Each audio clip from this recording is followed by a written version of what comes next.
មិនបានសុខសុខខ្ញុំចេះតែចុកចង់ហាមអញ្ចឹងតាមមកពីអីហ៎ Hello សួស្តីអ្នកនរគ្នាបែរខាំបែរជួយខ្ញុំទៀតហើយខ្ញុំចេញមួយស្វាគមន៍មកកាន់វីដេអូថ្មីអញ្ចឹងវីដេអូមួយនេះផងដែរគឺខ្ញុំមកនិយាយអំពីអាការៈចុកចង់ដង្ហើមថាតើមូលហេតុអីបានយើងចេះតែចុកចង់ដង្ហើមអញ្ចឹងហើយនឹងវិធីដោះស្រាយអញ្ចឹងតោះកុំឲ្យខាត់ពេកទៅទស្សនាវីដេអូពេលអ្នកនរគ្នាអញ្ចឹងអាការៈចុកចង់ដង្ហើមគឺជាបញ្ហាសុខភាពទូទៅមួយដែលអាចបណ្ដាលមកពីមូលហេតុខុសៗគ្នាចាប់ពីកម្រិតសារហូតដល់កម្រិតធ្ងន់អញ្ចឹងមូលហេតុចម្បងនៃអាការៈចុកចង់ដង្ហើមហ្នឹងគឺទីមួយអាចតកតងជាមួយនឹងជំងឺកាពះការលាកស្រទាប់កាពះឬក៏មានតម្បាវកាពះគឺជាមូលហេតុញឹកញាប់បំផុតដែលធ្វើឲ្យយើងមានអារម្មណ៍ថាចុកអ៊ូឬក៏កាហាយនៅចុងដង្ហើមហ្នឹងមួយទៀតគឺអាចតកតងជាមួយនឹងជំងឺឆាអាស៊ីតកាពះ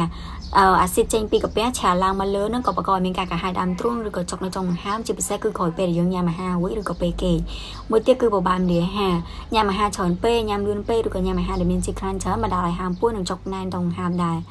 បញ្ហាថង់ទឹកប្រមាថខួរក្នុងថង់ទឹកប្រមាថអាចបង្កឲ្យមានការឈឺចាប់ខ្លាំងនៅខុំចុងជំនីខាងស្ដាំឬក៏ចំកណ្ដាលចុងដង្ហើមហ្មងមួយទៀតគឺបញ្ហាបេះដូងជួនកាលអាការៈចុកចុងដង្ហើមខ្លាំងក៏អាចជាសញ្ញានៃបញ្ហាបេះដូងចំពោះមនុស្សចាស់ឬក៏អ្នកមានជំងឺប្រចាំកាយដែលជារឿយៗមនុស្សភាគច្រើនយល់ច្រឡំថាជា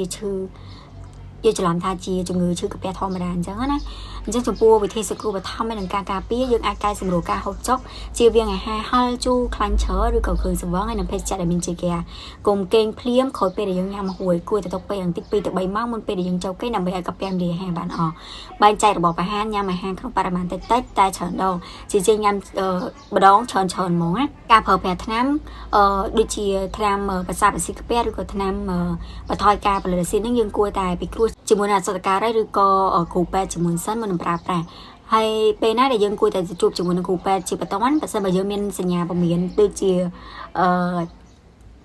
ចុកចុងដង្ហើមហ្នឹងប៉ុន្តែដង្ហើមបើយើងវាខ្លីៗឬក៏ពិបាកដកដង្ហើមឈឺរាដាដល់ស្មាថ្គាមឬក៏ខ្នងក្អួតមានឈាមឬក៏បាត់ជើងធំមានពណ៌ខ្មៅចុកខ្លាំងមិនបាត់បែកញើសត្រជាក់ហើយនឹងអស់កម្លាំងខ្លាំងចាំវីដេអូមួយនេះគឺមានប៉ុណ្្នឹងទេអ្នកនរគ្នាបើមានចង្អល់បន្ថែមអាចខមមិននៅខាងក្រោមវីដេអូឬក៏ឆាតតាមរយៈ page របស់ខ្ញុំបាន